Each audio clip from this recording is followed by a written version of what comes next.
Hello again and welcome to Money Matters. With a new U.S. president entering the White House, many are expecting changes not just domestically for the United States, but also globally with other countries.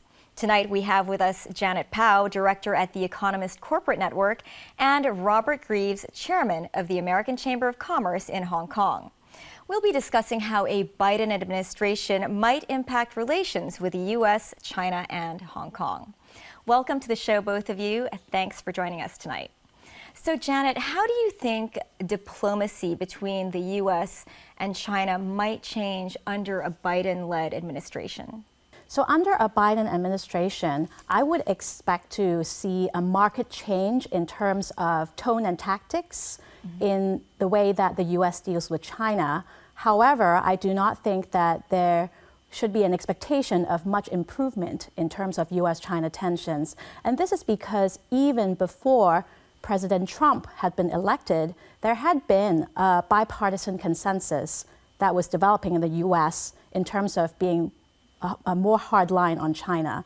And that is very likely to continue. However, a Biden administration is going to be more likely to take a multilateral approach instead of a unilateral one. So they're going to be rebuilding their ties with allies, both around the world and also in Asia.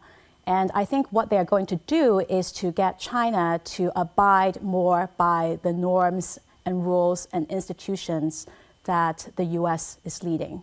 Right, exactly. Robert, do you expect to see more diplomacy coming out of the U.S. when dealing with China and when dealing with their other allies?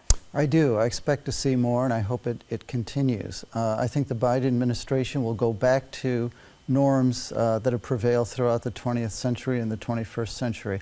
Just following on what Janet said, I think you can see a return to support for WHO, WTO.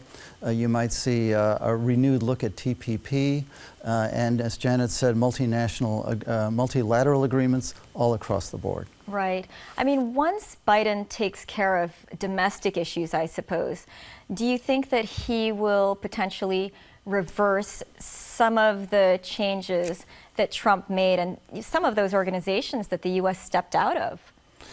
Yes, and I should include the Paris Accord on climate change. They will join that immediately. So in terms of the executive orders that Trump put into place, it'd be very easy or relatively easy for Biden to turn those back and issue his own executive orders. Right. Janet, do you think that, what do you think he'll prioritize in terms of these organizations? I think if you look at what Biden and his advisors have been talking about, one big focus is to rebuild America, right? I mean, if you look at their campaign slogan, it is Build Back Better.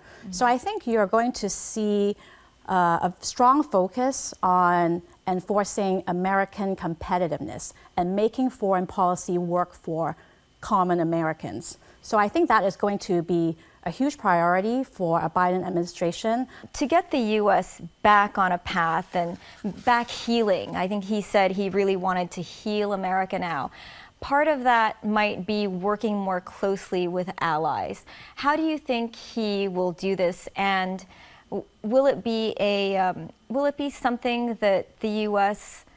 can use to, as far as their agreements with China goes?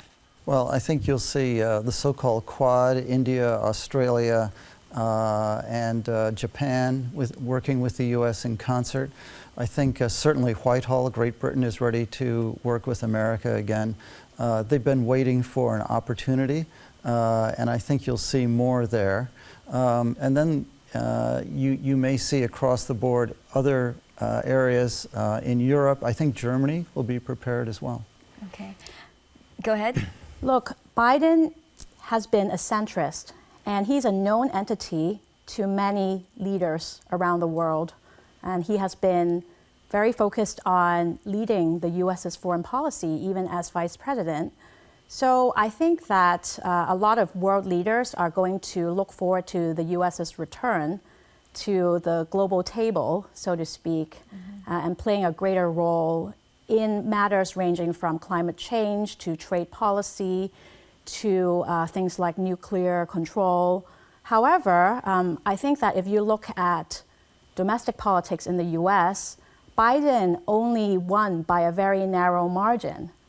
So he is going to have quite a limited scope in terms of doing something very different in terms of foreign policy. And I think on China, again, he will try to work with allies in the region. I think that a priority for the global economic order is to make sure that China levels the playing field for their trade partners. So I think that is going to be a strong focus for the U.S. I just want to add to what Janet was saying. Biden was the head of the Senate Foreign Relations Committee. He was also vice president. He's a known quantity. All of these leaders, the countries that Janet was just mentioning, they all know him, and he knows them. Right. You mentioned also, you had mentioned leveling the playing field. So this year, China enacted a law that would level the playing field for foreign investors coming into Hong Kong, and that also means protecting IP rights. Is that something that that you think is going to be effective right away, and that foreign companies will feel very safe with immediately, or will it take some time? That's a really good point that you're mentioning in terms of China also taking steps to level the playing field. And I think what China really wants is to be perceived as a responsible global player. And so I think IP policy and also enforcement has been an area that traditionally China has been quite weak on, and also it has been seen as weak on IP. And I think to some extent that is still true. It will take some time. And in terms of China's continued engagement and opening up, IP enforcement is one big area. Subsidies is another big area. Digital policy is another, and also the reform of state-owned enterprises. And I think those are all going to be really on the plate in terms of continued negotiations, in terms of how China continues to open up. And I hope that we'll see more of that. And I think there will be more pressure from a US-led alliance to get China to do more of that. Right. So, Robert, Hong Kong has been a bright spot for IP rights for multinationals wanting to do business in China. Do you think, given what Janet has said, it will still continue to play that role for a number of years to come? Well, it should, and it has. There's a concern that it may not, that things could change. And to go back to the Democratic platform, the Democratic Party platform says that IT is going to be a big issue that this administration, the incoming administration, is going to push, because Joe Biden personally feels that America's creativity and IP is being stolen. And so he wants to do something about that. So we'll see how that plays out. But traditionally, Hong Kong has been a bright spot for IP. Right. And Janet, how relevant is Hong Kong's role? Does it still have a big role to play in China-US relations? I hope it still does, and Hong Kong has traditionally been really positioning itself as a conduit between the East and the West.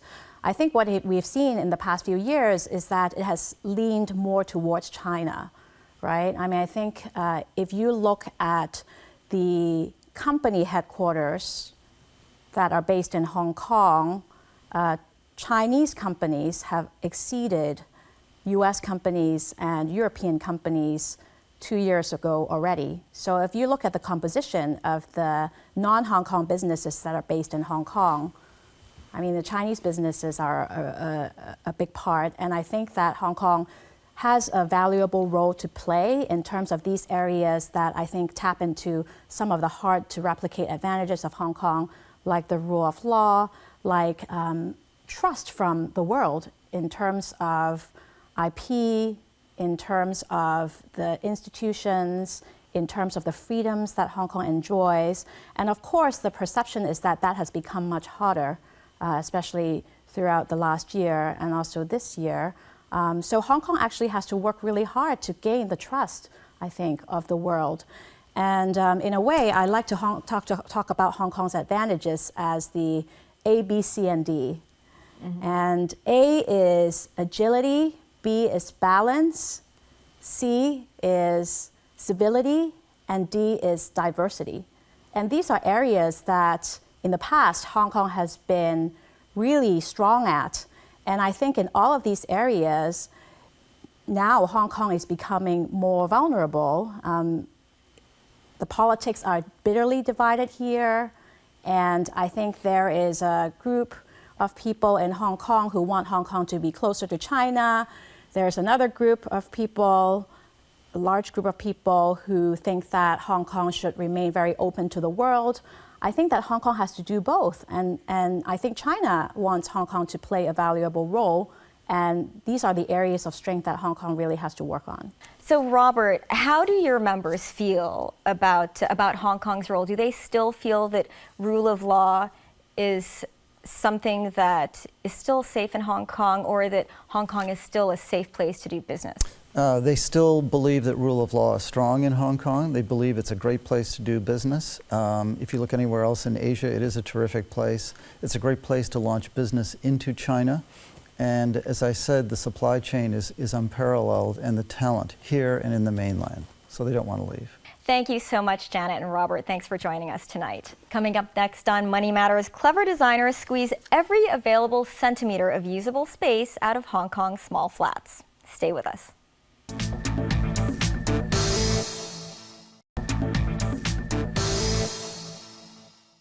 Welcome back to Money Matters. Designing the interior of a small flat in Hong Kong can be challenging. But two designers that Alice Kahn met recently have discovered new and innovative ways to expand living spaces. We visited two flats where they created more comfortable homes and enhanced their value.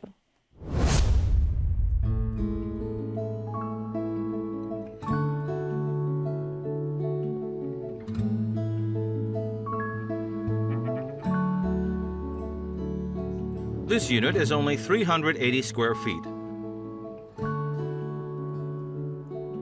An interior designer made this built-in folding table in the living room. It can be extended if the homeowner's friends and relatives come for dinner.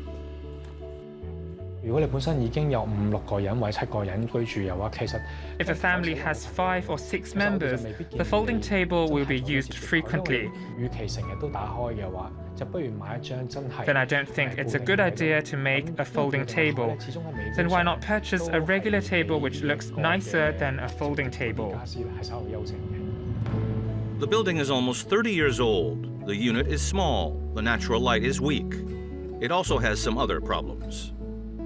因為舊樓咧，佢嘅結構上邊咧冇新樓咁直。 The walls of old buildings are usually less straight than those of new buildings. For example, this ceiling is not straight. There's a 3 to 4 cm difference in ceiling height between the two ends of the wall. We'll avoid using furniture that rises to the ceiling in those areas. We'll also use lighting to distract attention. Usually, designers would fix the problem with paint or plasterwork if it is only a 1 to 2 centimeter difference in height. The problem here is so serious that thick plaster is needed to level the ceiling. Lawrence says using thick plaster is unattractive, and it also costs more. So Lawrence fixed the problem with lighting. He used a floor lamp to make the ceiling look higher and to add more light in the flat. This living room has only one window, which is behind me. The natural light is insufficient. There are a lot of buildings nearby, and the ventilation inside is bad. I swapped the kitchen and bathroom because the kitchen has a window. It improves ventilation and it brings in more natural light. Apart from solving problems, Lawrence creates different styles for the couple. The wife loves a Scandinavian minimalistic style, while her husband prefers industrial chic. The homeowner agreed to use aqua blue as the main color of the flat because it is his wife's favorite color. Then the style of the master bedroom is industrial chic. We used a bluish-gray color as the main theme. But his wife thinks there's too much black, white and gray and too much wood. She suggested we mix in some flashy colors to clash as a contrast, but it may be too busy. I added some colors that have a calming effect. Lawrence uses a yellow sofa to add some pop. It doesn't look too bold and makes the flat look bigger. The kitchen was done in the industrial chic preferred by the husband. 其實女戶主咧同男戶主係比較少煮飯嘅，因為佢哋 The couple seldom cook because of long working hours. I made an open-plan kitchen. 咁另外咧因為佢哋本身 They wanted the kitchen to look clean and tidy. 有翻個清潔度喺度，所以我哋喺個電視櫃後邊咧 I built a shelf behind this TV cabinet to provide some spaces for storage. 收納咧係更加規一，即係比較工整啲啦，係啦。咁而呢一個因為佢係師傅入去啦。The kitchen can be seen through the glass panels, the iron frames, and glass panels create an industrial chic. This kind of sliding barn door is common in an industrial style design. Behind this is the master bedroom. The color theme is a bluish gray, one of the homeowner's favorites. 主人房嘅設計上面，因為佢我哋喺個牆身嗰度咧，其實 We created some geometric designs on the wall. 係啦，咁我哋喺啲交接位度咧，用一盞吊燈咧，咁其實會感覺上咧，佢會成為咗人哋一入房嘅 And also there is a ceiling light that is the focus of the room. 一個好好嘅聚焦嘅一個工具。Ceiling lights can be used in units with a low ceiling. 我哋建議就唔好揀啲太複雜。 Don't choose complicated chandeliers. Simple ceiling light is better. 感覺上會輕盈啲，而且呢一個要就翻成個。The slimmer the ceiling light, the better. It will make the flat look bigger and create an aesthetic effect. 感覺個比例唔會失調。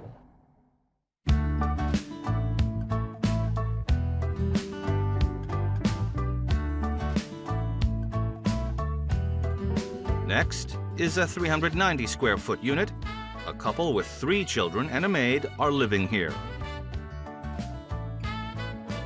There's not much space for the whole family. Space in the living room is important. I don't want them to lock themselves up in their rooms. The living room is an area for them to be together, but the living room is not big enough. So I asked an interior designer to work it out. She made the bathroom smaller. Now the living room is larger. We can fit in a bigger table now. The whole family can sit here comfortably. I like it a lot. Mr. Kwok says the previous unit they had no space for a dining table, so he hopes there is enough space to fit a dining table here. Then the whole family can sit together during dinner. 嗰一刻我已經諗到嘅，亦都我哋有一個做法咧，就係變咗要唔要做啲開合台咧？咁其實 I was thinking to make a fold-up table, but with small kids, their fingers might get caught. 我都會企喺啲小朋友立場去諗嘅，因為我自己都有小朋友。 I've got my own kids, so I thought of using a new product, an extendable 新 table. 嘅配件就係叫推拉台。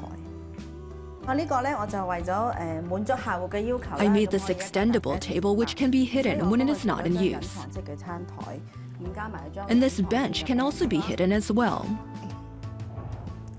咁樣剩翻自己空間。 And I also made some built-in drawers. Not bad. 係咪好正呢？ The table doubles as the dining table and as a study desk for the children. Big families living in small units always have the issue of fitting everyone into the bedrooms. May turned a smaller bedroom into a master bedroom for the parents. The larger bedroom was converted into a sleeping space for the kids and the maid. 間房本身係主人房。 Originally, it was a master bedroom. We needed plenty of storage space. 4 beds and a desk were needed. 對小朋友我有要求。 The ladder on the bunk beds had to be safe. 安全。咁所以又有樓梯級。 They like going up and down. It has a big desk and a bookshelf here. 咁所以喺呢間房 2 bunk beds can fit into this bedroom. 一張書台。 The designer also made a special cabinet for storage and decorations. 我哋喺啲門板度咧玩我啲特色嘅。 I put a piece of marble on the cabinet door. This material can be put on the wall. Some designers use this material to decorate the wall, but I use this to decorate the cabinet. 咁我就喺櫃身度玩。非常之容易打理。 It is very easy to take care of. The color won't change. Even if the kids try to scratch it, it will not leave any scratch marks. Creating more space in a small area can be challenging. The 2 designers say using lighting and some flexible furniture can solve many problems.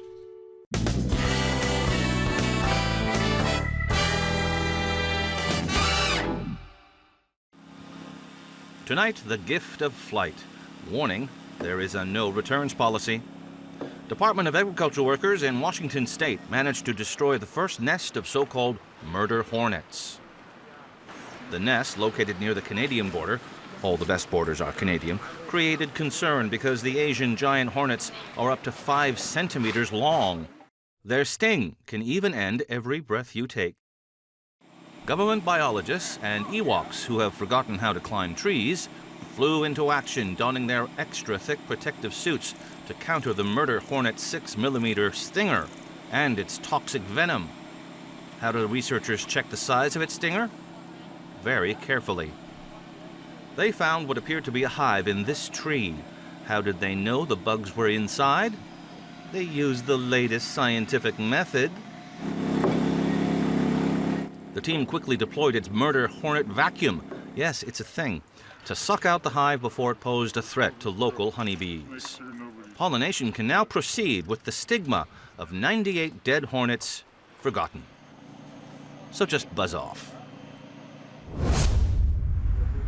Call it Dodo Aviation. She's a nice-looking bird, but she ain't flying nowhere. Passengers ain't flying anywhere either. Because of quarantine rules, it's impractical to take a flight anywhere outside the Lion City. So the high flyers at SQ decided to offer customers the next best thing, appealing to people's appetites rather than their wanderlust. Travel fans got a chance to relive the in-flight experience before possibly dying of COVID in the process by eating airplane food and watching movies on a grounded plane. Customer Richard Wee, and man desperate for the seatbelt sign to turn off, says he always looks forward to traveling and to the in-flight experience. Of course he's looking forward, he's on a plane. Passengers get the full business class dining experience for $300 Sing dollars. 15% of the $2,000 fare had the plane flown anywhere. Upside, there's no chance of a crash. Downside, the food can't go down with the plane. That's our show. Thanks for watching. Next time on Money Matters, can artificial intelligence improve the way we live at home? And 2 analysts join us with 2 of their favorite stock picks as they go head to head. Join us then. Good night.